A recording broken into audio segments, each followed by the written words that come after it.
Hey, everybody. Hi. Welcome Hello. to the Women's Evening of Reflection here at Our Lady of Santa Clara Retreat Center. Here we have Our Lady, and back there is Santa Clara. So that's what it's all about. We are here live with Lizzie and Ann, and they're going to give us a lot of practical wisdom about how to live heading into the summer during the pandemic, how to keep your faith alive and well. So, why don't you introduce yourselves? I'm Ann. I am a stay-at-home mom to 4 kids, 8, 5, 3, and 2, and my husband Rick.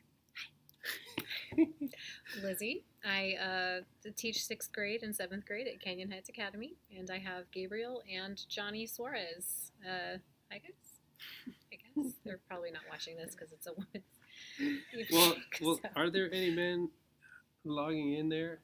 I don't see anybody. No men yet, so that's all right. This is a women's evening, but once in a while we get a couple men to log in too, but that's all right. It's okay. You can watch also. It's a safe space. Yes. So we've got a lot of good things to talk about tonight, and 3 points. And so first one, what do you guys think about this whole pandemic?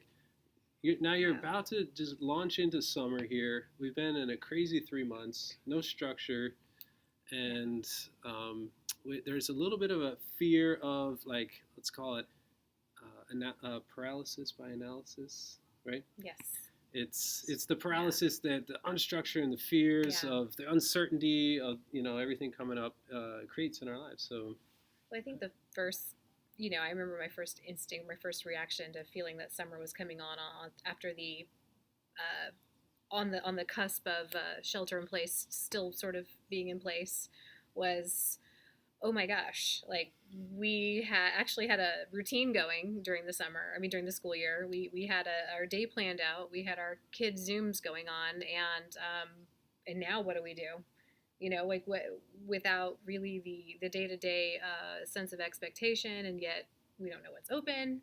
So there was definitely, as a parent, a lot of kind of panic and not really looking forward necessarily to the weirdness of having summer in this time of uncertainty. I know we were definitely ready for school to be done. Yeah. But I don't know that we were ready for summer for to the begin? next thing to start, which was nothing. Yes. And everything's canceled. Everything's canceled. Name everything that's canceled. Everything except for my husband working 10 hours a day in the same From house home, that I'm right? doing nothing in. Yeah. The usual go-tos, the playground, the mall. Well, the mall recently opened. So but it wasn't in May. Right, it wasn't in May. This is true. The beach, the camps. The camps is a Mostly big the thing for camps. summer, right? The vacations, the grandparents coming in from out of town for us. And, I mean, the play dates, let's get the kids and meet at this playground, this hike, anything to do with community was so canceled. how do your kids do with, like, expectations not getting met? It was horrible. Well, I think that for my kids, they had so many disappointments from February to May that when the disappointments then kept coming, it was something that was almost insurmountable in their little hearts. And so we started protecting them from that by basically not telling them anything. Don't tell them anything. Don't tell them anything. We have no plans. Until you're certain it's going to happen. Until the morning up. Right. Almost to the extreme. We had, my parents were able to come into town. They live a couple hours away, and they were able to come recently. And we did not tell them they were coming until 5 minutes, until they were in our neighborhood, because the last time that we had disappointed them was so hard for my kids. Wow. Right.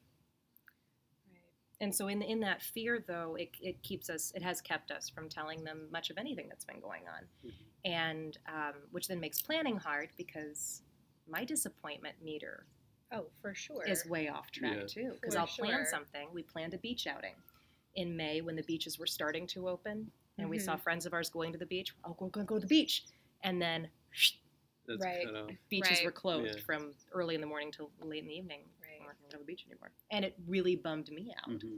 So I think that analysis paralysis hit hard at the end of May, early June. What's that paralysis feel like? Well, there's that sense of that you should be doing something, And I think we felt that, a lot of parents especially, you felt that with the start of all this too, with shelter in place, that sense that you needed to be the world's greatest Montessori parent. Yeah. You needed to be the world's greatest teacher at home and the world's greatest employee, because many of us are working from home as well. And so there was all of these, I felt a lot of high expectations, really, that we put upon ourselves. Not necessarily that people, I think there was a lot of understanding among, the funny thing is most people understand that you are not necessarily at your best, and that the world is kind of crazy right now. And yet we see these examples of, making the most of your time and recreating a Michelangelo painting at home while you're at it. Why not? We did that. Of course you did. We did it. We didn't do that because my kids It was were a disaster. picking, macaroni out of the carpet. So yeah. So what do you do with that, like, kind of obligation? What did you call that? Analysis paralysis? Don't should on me. Don't should on all me, over Lizzie. me? Yes, Yeah, the don't shit all over me. should. You should be doing this, and it That's almost a killer. It almost felt like too, like with all of there was sort of this open expectation to just, well, now why not? You have all this time on your hands, right? Right. And that's what everybody's been saying. There's all this free time now, but I'll be honest. Do you have free time, Father Thomas? I didn't have any free time. I don't know. Maybe it's my fault, but maybe I should have had free time. Right.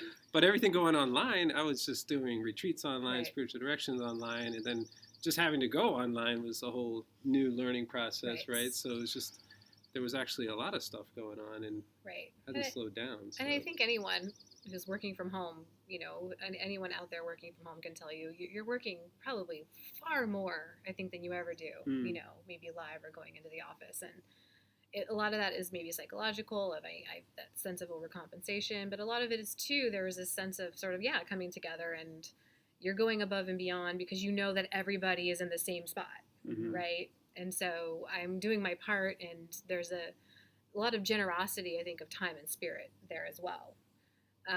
But with that comes burnout. Yeah. Different kind of burnout. Yeah. It's not the traffic burnout. No. It's the solitude and the lack of activity. Yeah. I was talking to my husband about this. He is opposed to being able to get up and walk from meeting to meeting. He's stuck in a chair. Yeah, you just go from one meeting to the next, By the click of a button, not by moving his body. Yeah. And he has a standing desk at work, and now he sits all day long in this little room all by himself, and he doesn't have that human interaction. And the flip side of that is I don't have adult interaction, but I have interaction all day. So at the end of my day, I'm exhausted, I'm touched out, I'm peopled out. Yeah. And Rick is the exact opposite end of the spectrum. Right. He's longing for community, for contact, for somebody to be physically present. So it's a fascinating, almost competing shoulds under the same roof. Right. But interestingly, within the shoulds, there's a degree in which a lot of the expectations of the world are kind of lifted because nobody's seeing anymore. You're just in your own house. Right. So there's opportunity as well with that, right? So. Well, I think that's what, now that we've been doing this for a few weeks, we don't have a routine yet. We don't have a system yet for how we want to do our days. Right. But I'm finding the moments, the little moments where I can shut out the shoulds, and I can forget about all the rules that I'm supposed to be following and enjoy right now. And I think that is where I see my spirituality flourishing, is when I can manage to silence and mute all of the static and be now. Well, and I think it brings to light another should that was always, I think, at the back of, at least, my mind, before the pandemic, before we all kind of everything shut down, which is you look at the kind of lifestyle that people had when, in the 60s and 70s, where you have the kids kind of just the free reign kids, the free reign parenting, where you kind of just, the lessened amount of structure, the maybe not so many piano or violin lessons, but they're out there making mud pies, riding their bikes, and you think, man, we should do more of that. We should do more of that. We should have more moments of, connection with people, more moments of the kids having a less structured playtime, more moments of connecting with people. You know, there was a large network of parents and community in those days, and it wasn't such an isolated profession, for lack of a better word. And so that was the should that sort of came to the forefront of all of this. And in terms of, like, you think of what summer should look like for a kid, right? It should be carefree. And so Is that happening? For my kids, to the opposite of Anne's, my kids would be perfectly okay with never leaving the house and getting off their bicycles. So they have their Legos, they have their backyard treehouse, They have each other. and they have their bikes. And that is literally all. Like, I actually worry to another extent of they need to relearn their social skills. They need to be okay around people and they've become very isolated to our little tribe. So, but there's a part of me that's happy that they do get this carefreeness, right? And so it's that taking that step and appreciating the moment as a blessing of, we've been granted something and the kids are getting something that maybe they weren't getting before because they're happy. You know, they're flourishing. So it's, you know, it's, you're starting to see, like, reframing your own reality in a way, right? Right, exactly. Which actually, so if you're just tuning in now, we're talking about heading into summer during the pandemic, how to keep your faith alive and well. So we just talked about the paralysis that's happened because of, well, we could call it paralysis by analysis, but it's all the uncertainty, the fears, the lack of structure that we're seeing because of the pandemic, and then just moving from an already unstructured situation into an even less structured situation of summertime where camps are canceled and all that.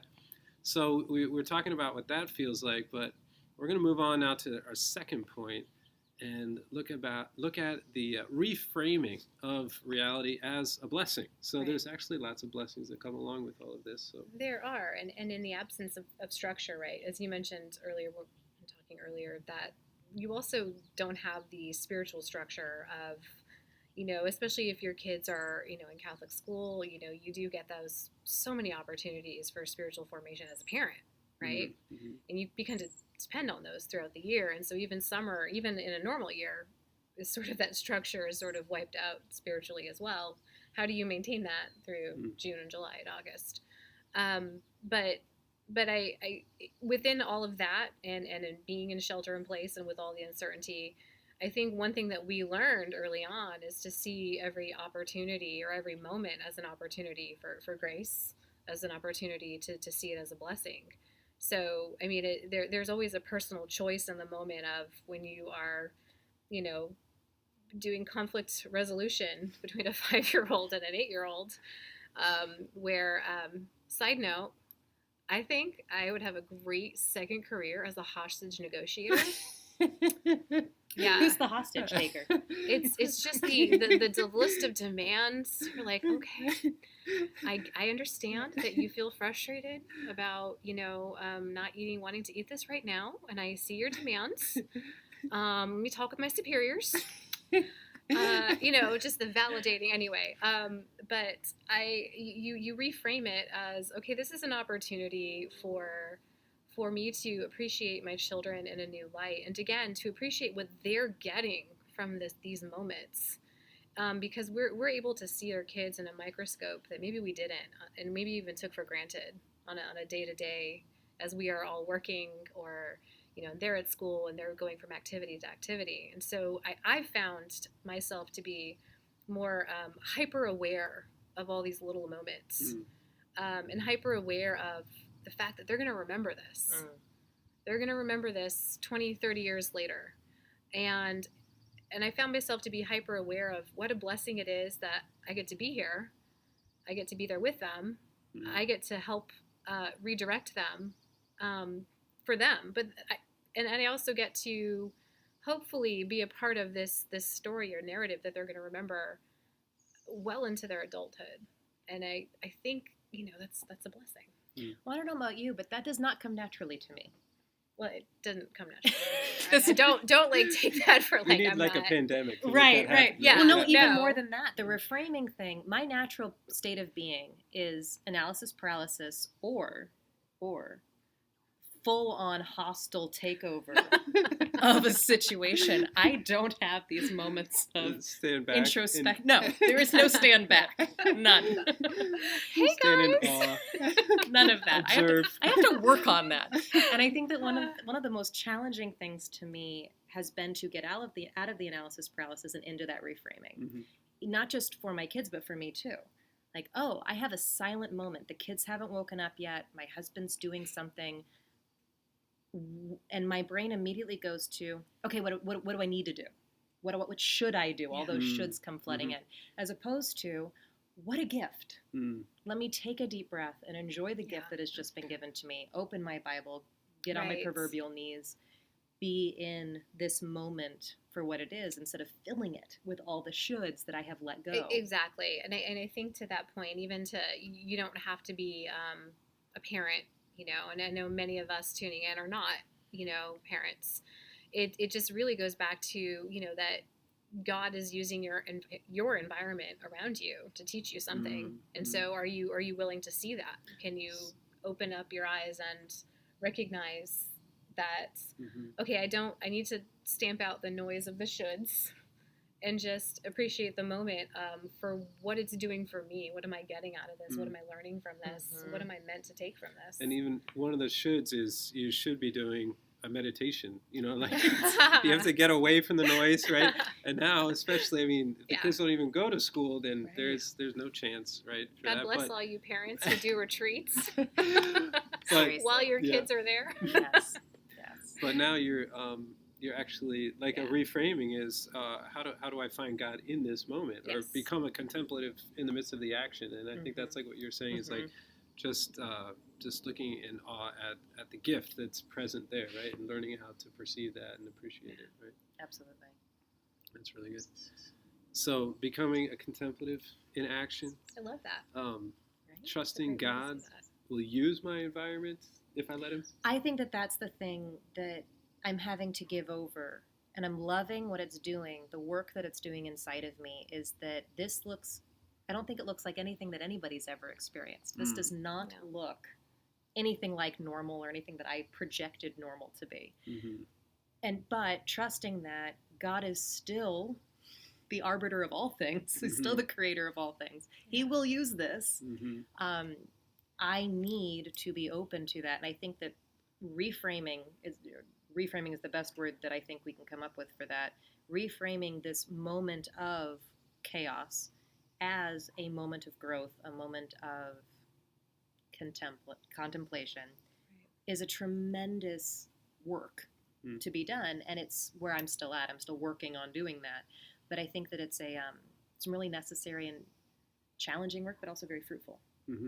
And it's not just like from the spiritual perspective, but also kind of reframing, like you were saying. You were talking about the movies from the 50s and 60s where you see like the free range parenting kind of thing. Yes. And now it's like all of a sudden it's just being kind of stuck together in a way. It's like reframed our priorities to put family and friends first. We like reached out to all these people that we haven't been in touch with for years just because like how you doing, or just seeing family as friends. So my 4 kids are fairly close in age, and they, at the beginning of this pandemic, they're such great teachers when I stop and think about how great they are. The beginning of this pandemic, it was, I miss my friends. Where are my friends? I can't see my friends. Can I call my friends? After a few months of this now, I catch little whispers in the corners going, I need to hang out with my friends, and they'll go run and hang out with each other. I'm going to go ask my friend. I asked my 2-year-old today, do you need help with that? She said, no, I asked my friend. And she ran to my 3-year-old to get her to help her put on her sock. It's like, amazing. You're friends. But reframing, even they are learning this reframing of what they used to see fit in this little box, this is my family, to now this bigger box of, yes, they're my family, but they're also my friends. And I need to treat them the way that I would treat my friends. I need to share with them. Well, it becomes, you learn early on. I think before this, whether we realized it or not, we led such separate lives. And even when we didn't think that we did, we really did. You all sort of check out, you go to your thing, the kids go to their places, they have their friends and they have their activities, and yet sort of being thrown together, you realize it's sort of a matter of survival on some level, Mhm. someone's survival, that you see them in a gracious way, that you sort of act with charity. I throw that out all the time with my kids, because yes, they will go from being the best of friends to at any given point in time Hostage. to the hostage situation, right? Where Johnny will withdraw the best friendship. He goes back and forth between being best friends with Gabriel to like not at least 5 times a day, guys. You're not invited to my birthday Yeah, party anymore. like, well, you don't have a Uninvited. choice, and there it is. It's like you don't have a choice. We live together. We're family, so we love each other. Yeah, that was always a given. We love each other, of course, but now we have to like each other, Mhm. and it's been kind of a beautiful thing, actually. Oh yeah. Just- Right. Yeah, it's- actually, for us here, I mean, there's a family of priests, but yeah. we're starting to like each other now too. Good to know. Just now? We're starting to get along. No, actually, it's been a lot of fun to we have 3 meals a day together now. Whereas Yeah. before we were always in with our different Yeah. ministries pulled in Mhm. different directions. Now it's like things are starting to open up. We're starting to get pulled in different directions. Some are, well, Father Simon went off to Connecticut for the summer, so that's we miss him, and then there's a couple other things. A couple of fathers visiting home, and Father Justin's doing his retreat now, and so there's less people at the dining room table, and you feel it. And it was Yeah. really nice to be together, and It I was. think Yeah. it has reframed our reality as far as like our ministry grows. We realize, well, we want to be living our ministry from this communion, and I think Yeah. that's. So I'd imagine there's something, Oh, absolutely. Well, and you get, analogous in the family, right? absolutely, and you get so used to each other, and you become so appreciative, like that the everyday moments of being together, in and out, meals together, lunch together, which we never ever did. Mm. It's like that blanket that you don't feel it until it's off, and you're like, oh, Mhm. hey, Yeah. this is it's kind of cold. Even just coming out tonight, which is the first time in like Months. months since I've actually not had an evening with my children, and it feels Or weird. my husband, that spousal relationship. it's I just get a to little weird. see my husband for the first time in the middle of the day during a Mm. weekday since we went to Yeah. college together, since college. Mm. And I found myself in the first few weeks of this pandemic really resenting the fact that he was another person to cook for during the middle of the day. And he eats more than the children. And we were Combined. having, right, yeah, you know my husband. And I was having to do grocery shopping more Yeah. when I wasn't supposed to be going grocery shopping as much. And I was having a really hard time with, can't you just go back to work and eat their food and not my food? Systems. Yes. You have to structures. chew so loud. Yes, exactly. But then we had the same sort of thing happen where he was still working at home, but I wasn't responsible for the meal that day, and it was like, oh, I didn't bring him this is silly, I bring him his lunch most days, and I was like, oh, I didn't get to see him in that Mhm. middle of the day. I really liked Yeah, that, and it yeah. actually kind of regalvanized my, okay, no, Yeah. this is a good thing. It's really nice to have you here. But it is interesting how those things that are patterns, as much as we relied on Yeah. them, they don't have to always look that way. Mm, And in fact, yeah. there's some real joy and grace Yeah, in them yeah. changing For Yeah. sure. and kind of shaking us out of our patterns. So these are some of the greatest blessings Mm-hmm. Absolutely. coming from the Absolutely. COVID pandemic and kind of the reframing of reality and putting family, friends first. It's just the fact of being together. We've had that experience. How do we hold on to this, especially now, like going into Yeah. the summertime? It's so funny. And keep these priorities alive, like spiritual priorities, family priorities, things that we've been able to learn in this time. Well, it's funny because it is such a simple truth. It really is. You think about it, it's like such a simple, It's nature. obvious truth, and yet, it's also so easy to allow all of these things to like encroach and come in. The busyness of life. Of course, yeah. So the major question is, how do you, find obviously the spirituality in that, right? And then how do you keep that momentum going, even as things start to open up, right? And even as our lives start to open up. And I think for me, the big thing that, Frank and I were reflecting on is time spent with people even outside of the family. One of the things the pandemic really highlighted this need for quality, versus quantity, And I think I keep thinking about that over and over again, quality over quantity in anything in your life. And I feel like it's so easy to get caught up in the quantity of we have to do X, and if you have more than 2 kids, then it's even more things and more birthday parties and more friends. Yeah. And you find yourself in a lot of like drive-by relationships with people. You know, you catch up in a quick conversation over some terrible Chuck E. Cheese pizza, and then you move on to the next thing. And so we realized, even with our own selves, that refocusing on just quality time, not necessarily how much of it. And then we were like, you know what?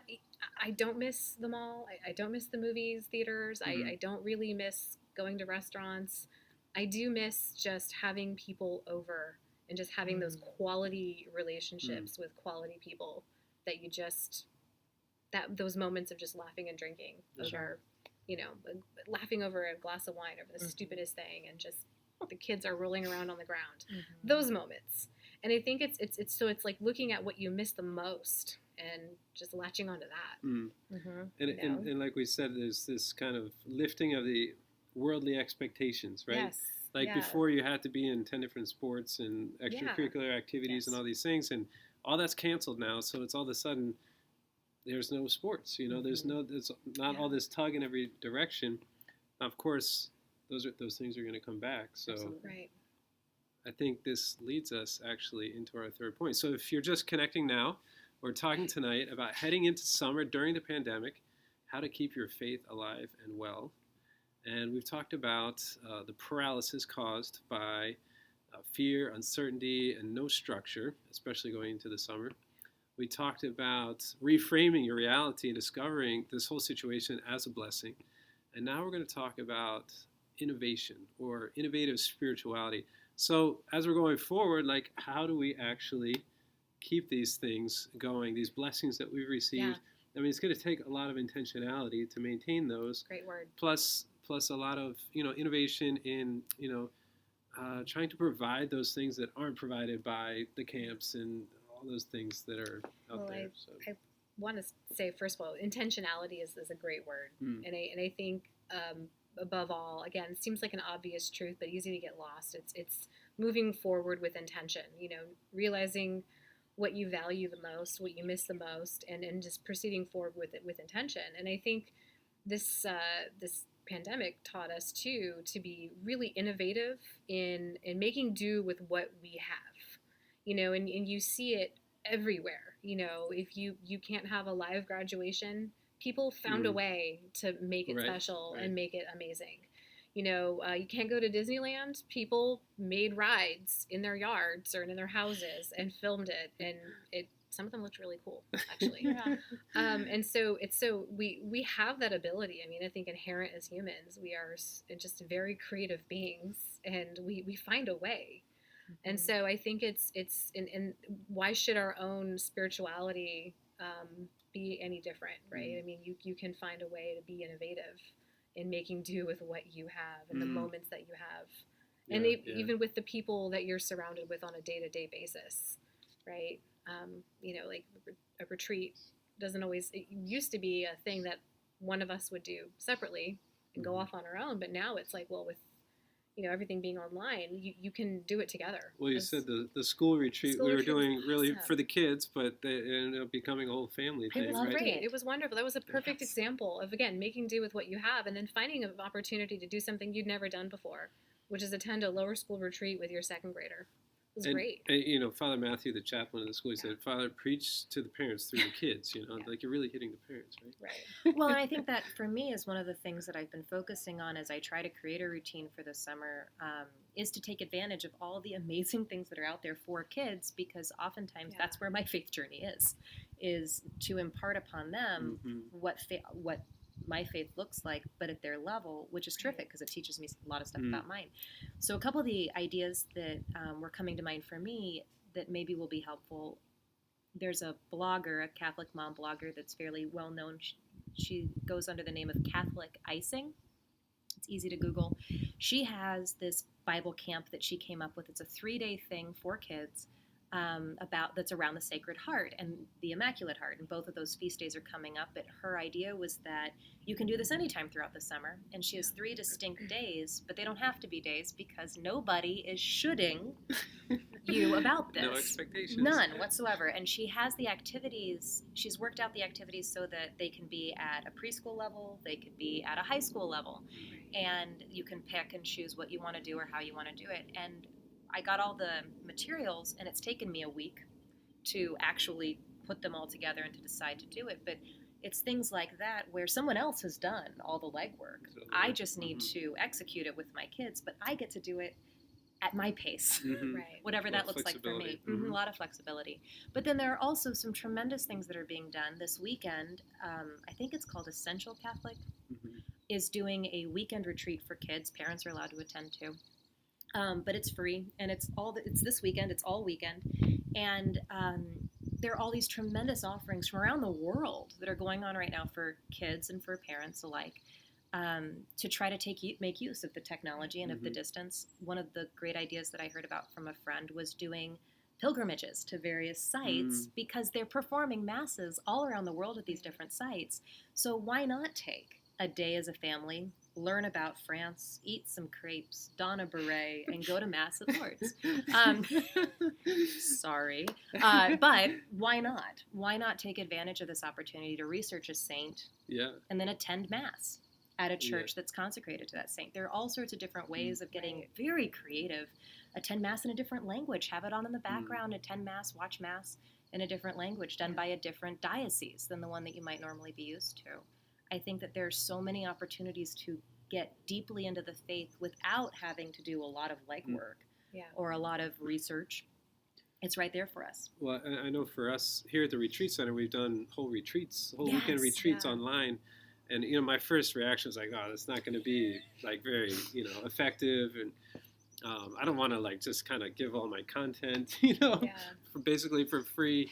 But I discovered, hearing the feedback, that people had, equally deep experiences through the online retreat. And some people obviously reach a lot more people than you could. Otherwise, we had like 70 people, where it's only 16 fit here in the retreat center.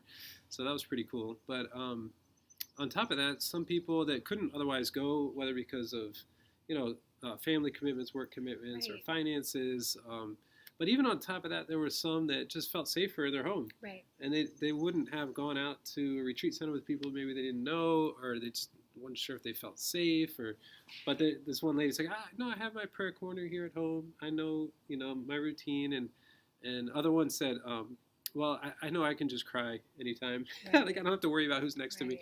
So it's just interesting how effective like online ministry has been. So that's been well. Pretty And cool. Dow is doing a digital study now, and they're inviting anybody from around the world who wants to join that. They're doing one on Edith Stein right now, so cool. And they're going to continue doing. The next one is already planned, and you can sign up for that. I live far away from all of my family, and one of the things that we're now doing, I've never been able to do anything spiritual with my mom or my sisters-in-law. We've always wanted to.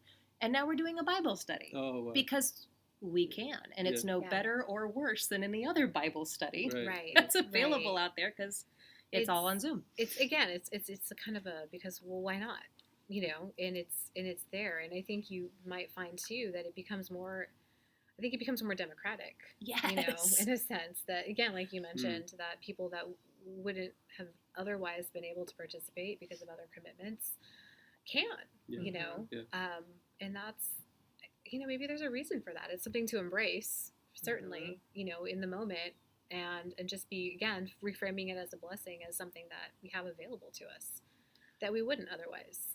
So what are some things, like, if we had this problem with no structure, what are some, like, reasonable ideas, as far as like what kind of prayers could you do together as a family or even individually? Because maybe some prayers you want to do with the whole family, other things you want to do by yourselves. Like, what would you recommend to our viewers here as reasonable things? I love praymorenovenas.com. That's a good one. Love that site. And right now, as a family, we're doing the Sacred Heart Novena But then on my own, I'm there. Have this beautiful novena up there. It's called the Novena for Racial Healing, and it's lovely. And they invoke the names of a whole bunch of, I think they're all Black saints, some of whom I'd never even heard of, with links to their bios. And so I'm learning, in addition to doing the novena, and it's this nice little quiet reflection time that I can get and learn some really special things about the history of our faith, which is nice. And I think, you could do this for yourself, but I do it with my boys. I am very intentional with asking them every single night for something in the day to thank God for. And to expand that, and it's cute, the things that they're thankful for, without judgment, So I'm thankful I rode my bike today. I'm thankful for waffles. It's sweet. But to expand that, with younger kids, or even again with yourself, I think being intentional and finding the blessings and grace of every day, even if you want to write it down. I'm a writer. I like to write, and I journal all the time. So for me, I think I love the novenas. I love the structured prayers and the rosary, but I also do like that contemplative time to find something every single day to be grateful, to thank God for. And you could even instill that in your own kids, have them take or create a gratitude journal or be really intentional. There's something, and I never let them get away with, I don't know, by the way. That's never an answer. I'm like, you have something to be grateful for, even if it's air. You can be grateful for oxygen. Okay, that's something. Solitude. Yes. That's what you're grateful for. No. A simple act, but I find it to be really profound, and it's something they can go back and look at too, and just realize. And chuckle at what they're grateful for at 5 years old, but also to go back and then to realize that there is something every day, no matter how dark or how dire or hopeless, there is something that you can find as a blessing to thank God for.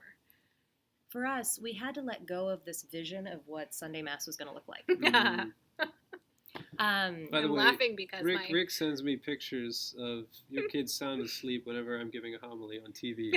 Just saying.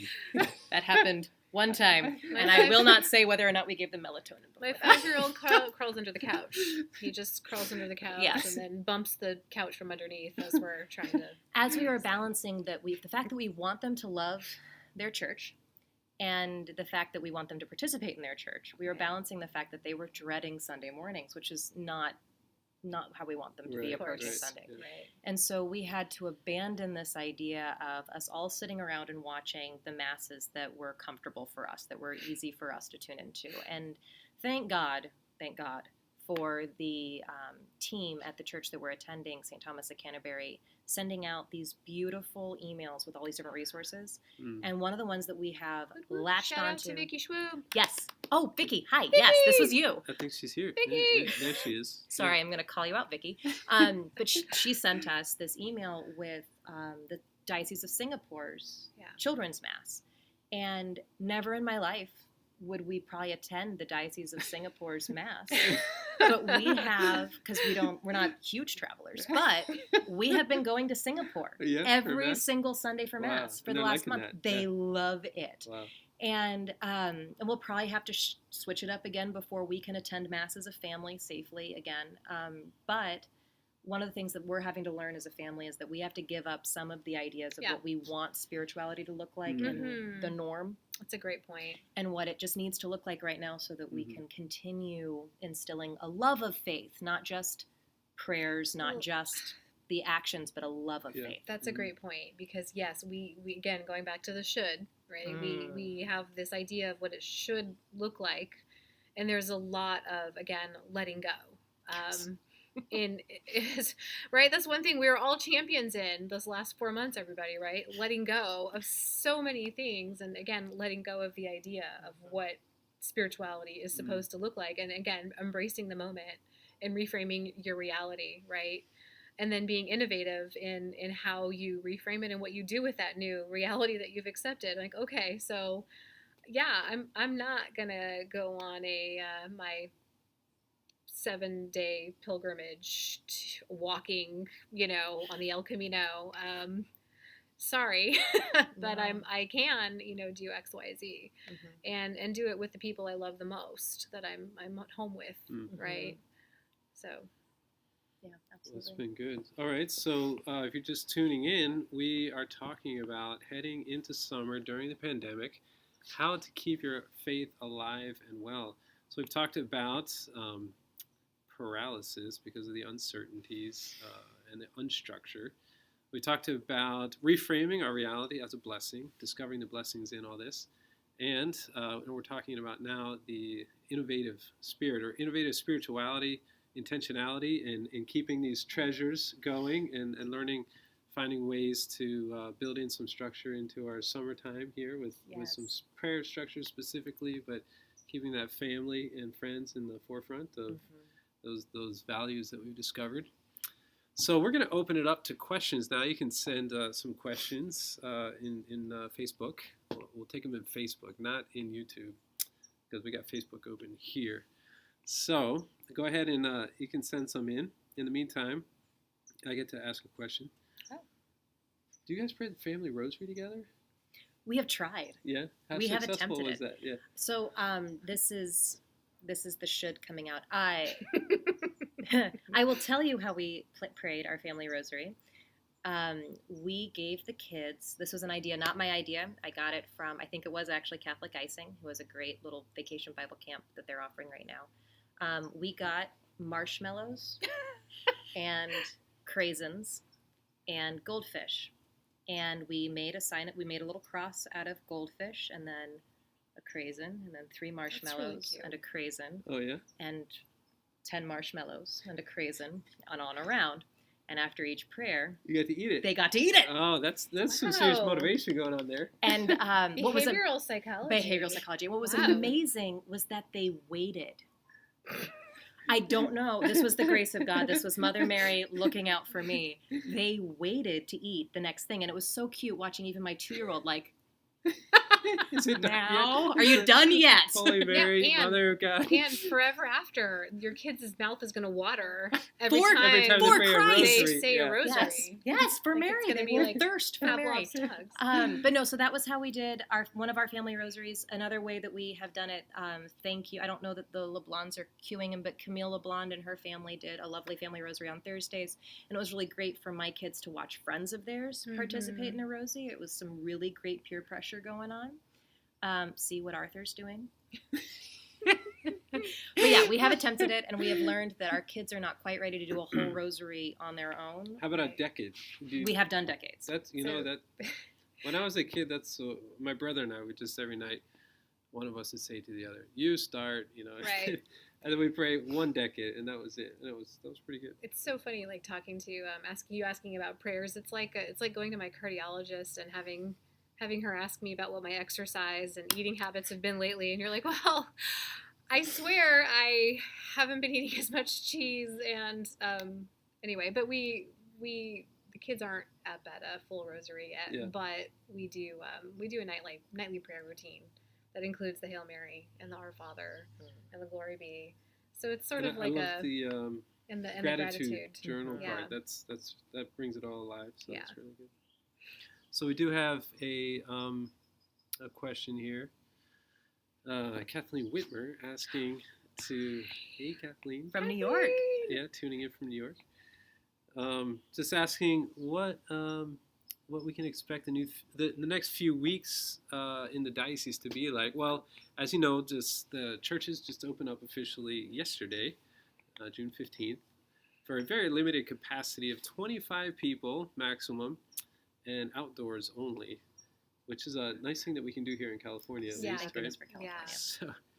Yeah. So obviously that's very limited, and that's really just for like temporary. I mean, it's the Yeah. next week or 2 weeks they're going to be really looking to see if there's any spikes in the number of viruses, contagion and everything. If there's no major spikes, then they're going to continue to open up more, greater capacity, and God willing, eventually inside churches. You probably know already, like to go up to communion, the Eucharistic ministers have a mask on, and then you got to have your mask on. Right. You stand 6 feet away when they say the body of Christ, and then they give you the Eucharist. And then you take a step 6 feet to the side, pull your mask down, and consume the Eucharist. So yeah, it's not very nice, but that's just where we are right now, trying to keep a safe environment. So right. Again, like innovative, Yeah. Letting go of expectations. mhm. And when Right. reframing our mindset that yes, it would be wonderful to be able to participate fully in the Mass, but thank goodness we have technology and can be in communion as a community. Our family will not be able to attend Mass for a while because we have little kids, Yeah. and Yeah. there is no way that They're we gonna can be keep them. keeping 6 feet No. and everything. Yeah. Yeah. No way. Yeah. And there's no way that we as parents will be able to be part of the Mass with kids who were not Mass trained Mm-hmm. because it's been 3 months since they've had to warm a pew. So it will be a while. But thank goodness we have technology. And for those of us and people who have health issues who can't attend Mass until there's a lot more solutions, it's going to be a while that a lot of us are still doing Mass on Zoom. And at least for our family, we're trying really hard to remember that Jesus is in all things. And even though we can't participate in the communion, that does not mean that Jesus is not with us in Right. us and working for us. Well, there inserts the whole discussion on founding your domestic church, right? And Absolutely. what that looks like, Yeah. and that's been another Right. blessing of this whole time, right? Mm-hmm. That's good. Well, I see Natasha Sorby from Calgary tuning in, so we're reaching.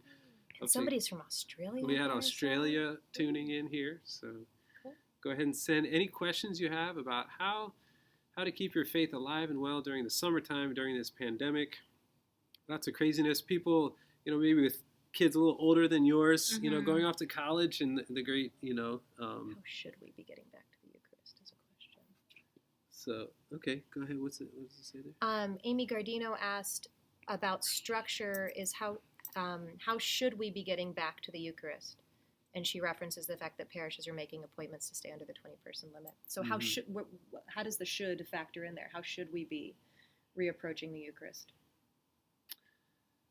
Good question. Well, obviously it's going to depend on the availability and you kind of have to like sign up and like register and things like that. You can only call like twice a month, to register. I guess different parishes are different. Like our parish isn't open yet at all. Oh, not at all yet. Okay. So there was one lady who this was in a different state, but she was really upset that the bishop closed the adoration chapels because she's like, come on, I mean, you don't have that many people there anyway. Like you can easily keep social distancing there. And so she said she was upset. She said, I'm going to write a letter to my bishop. And I said, yeah, go ahead, write a letter. And she wrote out a letter and sent it. And just today he reopened the adoration chapels in her diocese. So, that's a beautiful thing.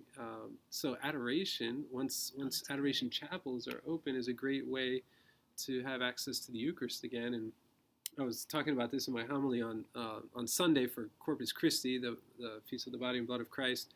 Just the miracle that takes place in our lives, by going to adoration. We talk about Eucharistic miracles when the bread is transformed into the flesh and the heart of Christ, and the blood, the wine turns into blood. And those are beautiful, but I think one of the greatest miracles is the transformation that happens to us just by just going and wasting time with Christ. It's a really powerful thing, right? Absolutely. So let's see. I see a shout out to Catholic Icing. Love Catholic Icing. Mentioned their vacation Bible camp that they have, their 3-day one. That should be really fun. You can do it in your own time, and as well as a bunch of different crafts. Yes. All right. And for anybody who missed it, Essential Catholic has an online retreat this weekend for kids as well. It is free. You can pay, I think it's like $37 So to commercially watch it whenever you want to if you're busy this weekend. No, I have, again, a plan. Must have plans. Have plans. Haven't executed any said plans yet, but I have plans. Now you don't say anything about your plans until you execute it. Well, not to my kids. I'll tell you guys. This is why These may fail miserably. This is why we get along, because I'm more of like a yes. Yes. No, it happens. Fly by the seat of my pants kind of girl. Oh man. Analysis paralysis. So we got what's Gail say there? Oh. Hey Gail, how you doing? Oh, starting this Sunday, if you hear Mass during the weekend, you could receive the Eucharist every Sunday from 5 to 5:30 p.m. in the drive-thru. Oh, So if that's you cool. listen to Mass, then you can receive Eucharist through the drive-thru. And then Holy Family is starting an outdoor Mass on July 5th. And I guess Awesome. that's where the drive-thru Eucharist is from 5 to 5:30 p.m. is at Holy Family. Mm. Camille Stevens wants to know any suggestions for family rosary with my adult children at home. Do they like marshmallows? So I don't know, Camille, if you heard my marshmallow idea. I like marshmallows and I'm an adult. I'm actually kind of serious. I used to love it when my mom would bring things down to a kid's level. It made it playful. It made it fun. Even as an adult, I just saw my mom this weekend and she made me a hot dog and cut it up like an octopus, and it was adorable. Very, very amusing because I'm not a normally lighthearted person. It was very fun. But in all seriousness, one of the things that got me back into the rosary as an adult was learning the prayers in a different language. I don't know, whatever sparks your kids. I'm a linguist. I love language. And one of the ways that got back into the rosary was learning it in different languages. So whatever sparks your kids. So what languages do you know? Latin and French. Oh. Nice. And I really, really want to learn it in some other ones because my kids Portuguese? are curious. Unfortunately, I did not No? learn it in Portuguese. Oh. But whatever sparks your kids. Yes. You can find something, your adult kids, whatever they're into. If they're into engineering, I've got some really crazy engineering ideas for rosaries. That was my brother. But There's a lot of, I mean, there are different ways there are different access points, I think, too, to reinvigorate your spirituality. And again, it goes back to that being innovative and making do with what you have and the time you have. Just recently, I got back into watercolors, so I was researching different flowers I wanted to paint, and then I got down this whole rabbit hole of research, which was all time consuming. So apparently I do have time on my hands, apparently. you were using the time. I was You were using reframing the time. But apparently there's a whole theology around botanicals, and that different flowers represent different parts of the mysteries of the Rosary. So I've seen people actually make different flower paintings of the sorrowful mysteries and the luminous mysteries and the joyful mysteries. Yeah. I thought that was such a really cool way, again, to access That is cool. your faith. Again, it's innovative, it's creative, it's sort of reframing what you think about it, and how can I, it was a whole way of going about my faith that I never even knew existed. That even what you plant in your garden, if you're making your own backyard garden shrine, if you have a beautiful statue in your backyard, that what you plant seasonally is symbolic of flowers that are associated with Mary. There's a whole world out there. I didn't even know. Wow. You can also get sneaky So- about it. You can play the rosary. Yeah, They do the there's that rosary too. to music. You can play it in the car as you guys drive around. Yeah. That was something that a friend of mine did, and it had amazing impact in her kid's life. It was beautiful music, and they had Yeah. no idea they were listening to the rosary. Well, and again, yeah, music is also very, very powerful. Music. And Poetry. Kathleen Whitmer's saying that she goes on hikes with her son and prays the rosary with the Rosary app. So There's an Oh, app great. for that. That's using those awesome. apps and everything, you know. Yeah, that's a beautiful idea, Kathleen. In fact, we were talking about earlier in terms of fitness as well, that there is, we're both runners, and that there is a definite, sort of So Manos. aspiring runners. Aspirational values. Yes. Aspirational, yes. Innovative. As in, I can run 100 yards and then stop. No, but Making there, Catholic birthday, yeah, there's actually, again, Catholic Women Run is a Facebook group as well, Yeah. that you can belong to, and they do virtual races, but it's all centered around incorporating prayer into your runs, which is kind of cool, because when you think about it, if anyone runs, shout out to the runners, Yeah. there is a definite mind-body faith, connection there, because it is an insane thing to do, to want to run for an extended period of time. And you have to draw on a lot of your own psychological and spiritual strength to be able to do that. And one thing that I do when I'm running is I'll say the rosary in my. It's just like, and I'm keeping it in tune with my breaths, and it helps me regulate my breath and helps me focus on thoughts. And I don't like to run with music because I don't think it's safe personally for me. But also, No, it's your personal preference, man. I feel like I'm gonna not hear a car behind me. Although if a Prius is behind me, there goes that. It's their own fault. It's like but it definitely helps, and it's one way to connect spiritually too. and to help you get through the run. Well, I do the same, riding a Yeah. bike. Yeah, those are some I have some of my most spiritual moments actually while I'm Same. riding my bike. So not that I don't have the other times, but But there's There's- something that connection of like I don't know if I'm going to make it through this thing, and we were Mhm. talking about the Mhm. immediacy of experiencing your spirituality when you are doing a long run. Mm. And I remember when training for a half marathon and doing those long 8 or 10 mile runs leading up to it, and you're like, there's no way in God's green earth I'm going to do this. This is impossible. Yeah. And yet you somehow, for the sheer will of whatever you've got left Mhm. in you to put the burners on for Mm. those last few miles, it's sheer faith, Mm. and you do Right. have those strong moments of Yeah. And there's no That- reason why you that- yeah. can't do this. There's Right. no reason why you can't do this during any exercise, Right. whether it's walking or Yeah. running or cycling.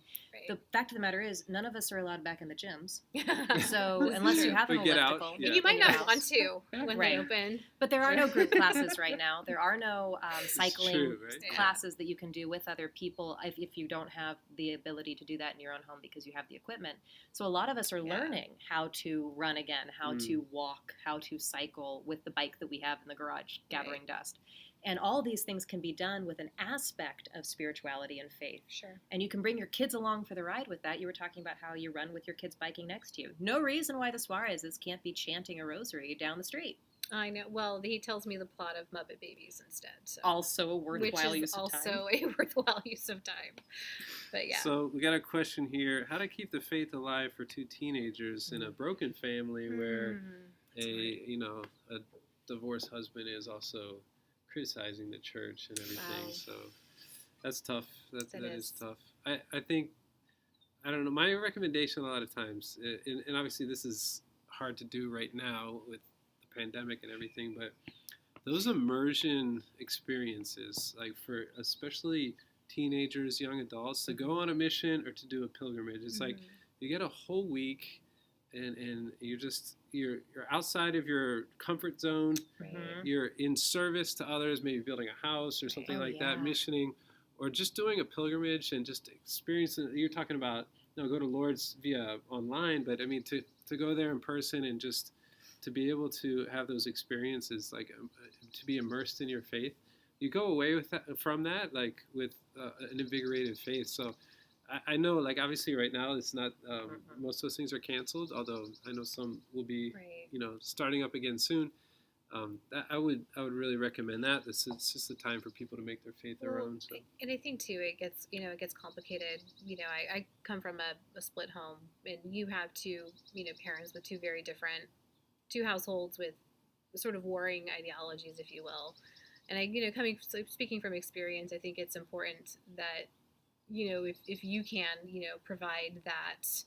You provide the positive example. It's just really leading by example. I think it's more of like a less of a do as I say, and more of as a do as I do. Because I know kids can. We were all teenagers. We tune it out. So it's that positive, that oasis, if you will, that safe place, that unconditional place of love, and more than ever, I think. Easier said than done, but still. One of the most transformative experiences I had as a teenager was going to World Youth Day. Yeah. And Yeah. I loved it because it was an example of Yeah. this isn't just my mom's church. Yeah. This isn't This is- that crazy person who I don't really like. It's not Yeah. their church. Mm. This is a church that encompasses so many people Right. and so many young people Yeah. who are on fire. And it's geared towards young kids. So if you have the opportunity, I don't know if they're going to do a zoom in option for that or how they're going to do that, but that was really transformative. And then absolutely what you said, so much of what teenagers do is they watch. They're so observant, even if you don't think they are. Yeah. And it's the best thing that you can do is just be a light in the darkness for him and let the church be Mhm. a safe place, a quiet place of safety.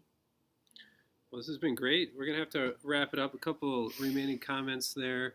Art, praying through art. What yes. a great That's a idea. cool idea. One of the coolest things about being part of the Catholic Church, in my experience, has been the universality of it. It's not just all these different countries and all these different languages and all these different people. It's all these different mediums. Mm. Catholics are really comfortable bringing whatever gifts God has given them Talk about and putting faith innovation, in them. right? Yeah, Yeah. really innovative stuff. Yeah. So I think Yeah.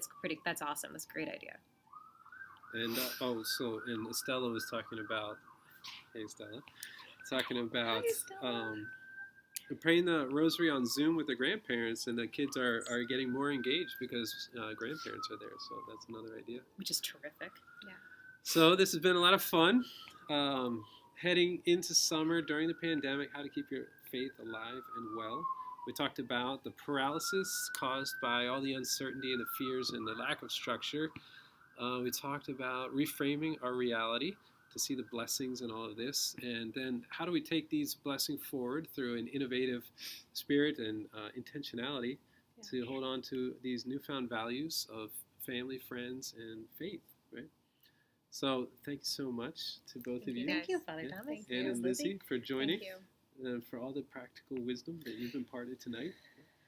So it's been really good. Why don't we end with a little blessing as we are preparing for the Feast of the Sacred Heart coming up on Friday and the Immaculate Heart on Saturday.